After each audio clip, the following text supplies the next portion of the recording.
UN International Human Solidarity Day. It's not commonly known that December 20th is UN International Solidarity Day. And I think it's important in the current climate we find ourselves because humanity is at a pivotal moment in which the accelerating technology change, ecological disruptions, and social fragmentation are testing the limits of global cooperation. I like to say that global cooperation begins rather with community cooperation across all the ways in which we organize ourselves as a human family. And in response to these convergent challenges, the United Nations adopted the Pact for the Future in 2024. And that affirms solidarity as the foundational principle for multilateral action, intergenerational responsibility, and stewardship of our shared planet. The crux of that, of course, is the AI conversation. And so this dialogue for this session today, I want to focus a lot about solidarity, not only as a moral value, but as a civilization capability against the backdrop of our increasing digital transformation.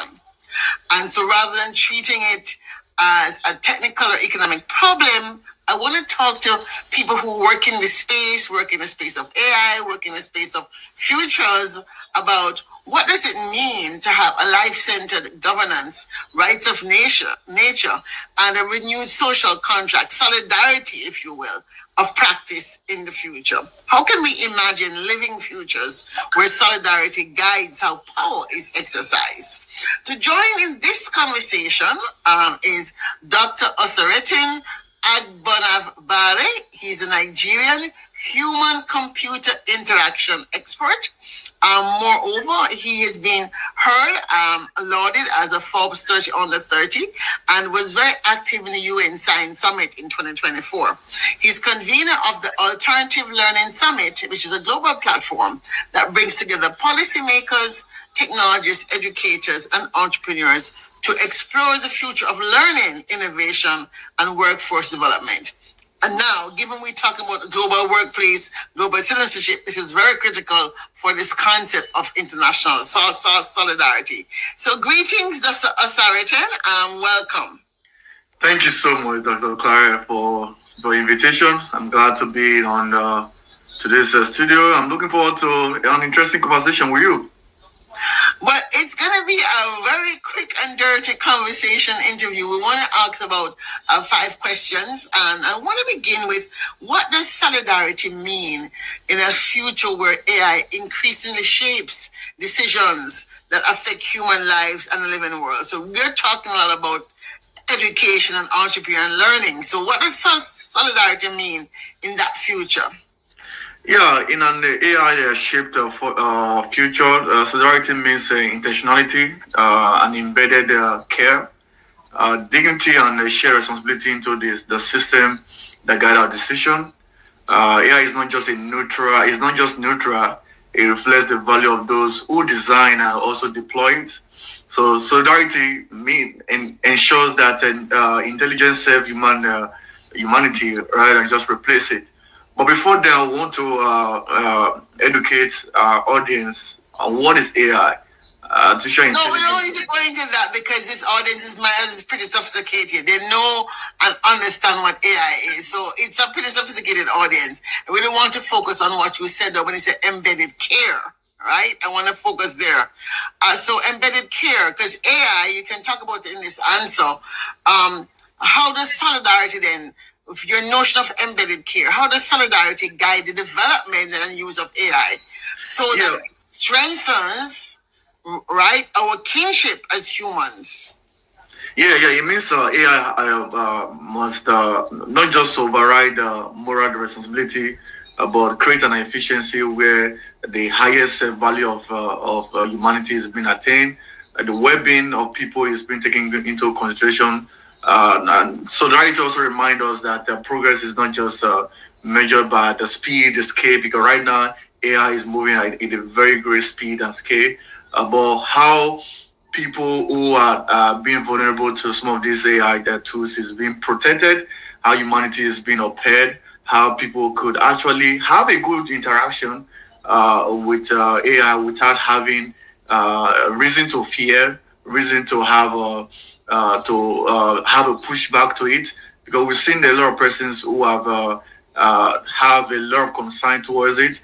So, in terms of solidarity, as regarding this conversation, AI should be able to have a good relationship with people, not just creating fear in the life of people, because for after the COVID-19, a lot of persons are already thinking that AI is going to take a lot of jobs and all of that. But that is not the main aim.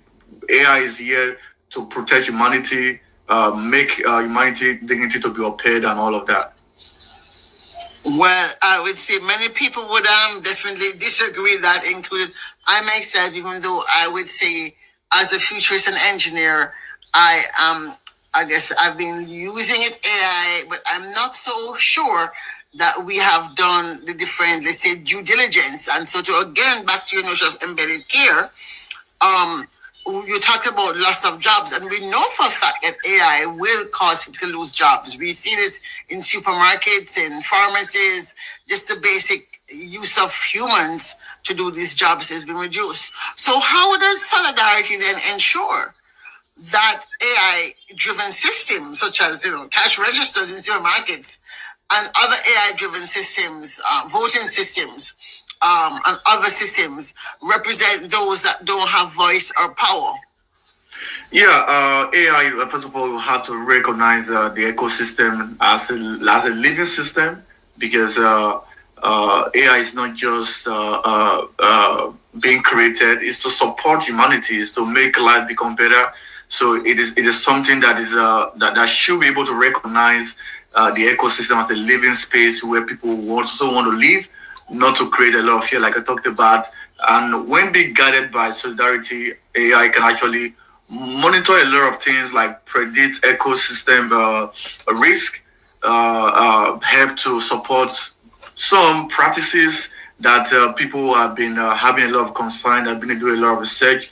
Because right now, with the level of progress in AI, what it could do and all of that, so many things that a lot of researchers were having difficulty to do, with the help of AI, that has been attained to some certain level, in terms of supporting humanity, in terms of creating a regenerative practices for people. So, but however, we can also shy away from the fact that there are some ethical concerns that people have. AI risk reducing nature by data sets. If you look at research, because of exploration, because what I would like to note, AI is being driven by a lot of energy, and some of this energy may have some effect on the ecosystem. Take for instance, if organizations, not just organizations or countries, decide to go into a nuclear form of energy just to support AI, that could have an adverse effect on the environment, especially the ecosystem. So solidarity ensures that AI is being used as a steward, not just a conqueror, not just another form of industrial revolution, but another way humanity can be liberated, another way the ecosystem can be supported to create a balance, to create a long-term resilience and a respect for some of the intrinsic values of life, which a lot of people value. People value relationship, people value support system and all of that. These are some of the things that AI has come to do as a solidarity in the ecosystem. Hmm. Well, all right. So I want to hear you then think about this idea of algorithms and how algorithms influence policy and algorithms can influence how we perceive risk. And so if we're talking about governance, right? Global governance, which regards to national governments, which in the case of big countries like Nigeria, where you're from, with over 200 million people, US, over 300 million people. What does life-centered governance rooted in solidarity look like? AI in an AI-mediated world, for emerging countries or emerging democracies, or whatever word you want to use for the countries in countries like Nigeria, where people speak many different languages, for example. How how can accountability and transparency and all those things be looked into when AI begins to play a growing role in governance? Because no country is going to be, I think, exempt. Even developing countries, Pact for the Future has a specific clause on digital transformation. So these are early stages. But how does somebody like yourself see countries and governments like those in Africa address this issue of accountability and transparency and human oversight? Yeah, it just implies that AI becomes the core of every decision that has been made. Gone are the days where people take some decisions unilaterally or just doing some political stunts and all of that. With the help of AI, it makes everything become transparent because everything is open and you now have opportunity to have a very meaningful oversight without bias. Because over the years, some of the challenges have been faced in some of these emerging economy, or if you want to call that, or countries, because no one have an oversight. Everyone just feel that they are top of everyone. Nobody can control. There's no check and balance. Even while they have the political system and all of that, but with the coming of AI, it becomes more transparent for people to see things white and black.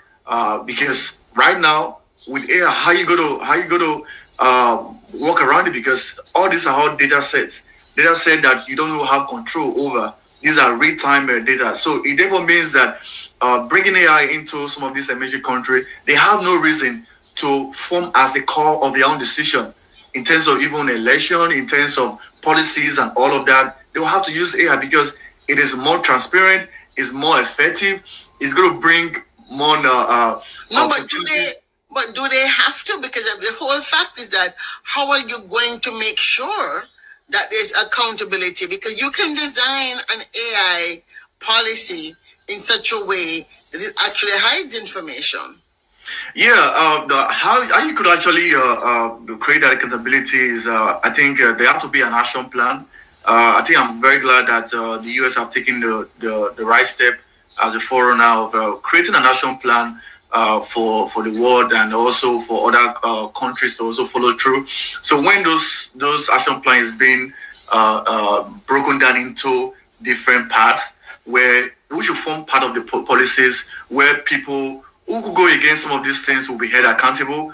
Not just before now, we've heard about the international criminal court that holds some of these political leaders accountable. But with the help of AI, with some of this action plan that's already been written, that becomes so possible because everyone adopted, especially when it's been adopted at the United Nations General Assembly. It therefore means that every countries, 180 countries that are going to be present, we have no reason to do something different because this has already been accepted, and that will help to guide some of the shared values that some of these United Nations have, and it will make people to become more accountable and also know some of the consequences for any action they take that goes against some of these rulings or some of these action plan that's being taken at the United Nations General Assembly. Do you like the forum that you are convening? Because we know that the capabilities around AI literacy, I would call it AI literacy, are not the same as they are here. And even right here in America, most people don't understand how AI works. I mean, even if they're using it, they're not really understanding that it's data sets, it's garbage in, and people actually feed it knowledge and it learns some information. So in the context of, we're talking about social contracts on norms and safeguards, we have the peculiarity, if you will, of the African system, where in many countries, especially Nigeria, you have traditional chiefs and traditional laws and values that are running alongside Western parliamentary kind of democracy, So it's like two governance systems. When you think about that and the fact that then somebody's educating AI in Africa and somebody's training AI in Africa, what are some of the new norms and safeguards that we're going to have to put in place around the ecosystem to embed solidarity into the generations across the age groups and in the borders of tribes and cultures. How do you see that happening?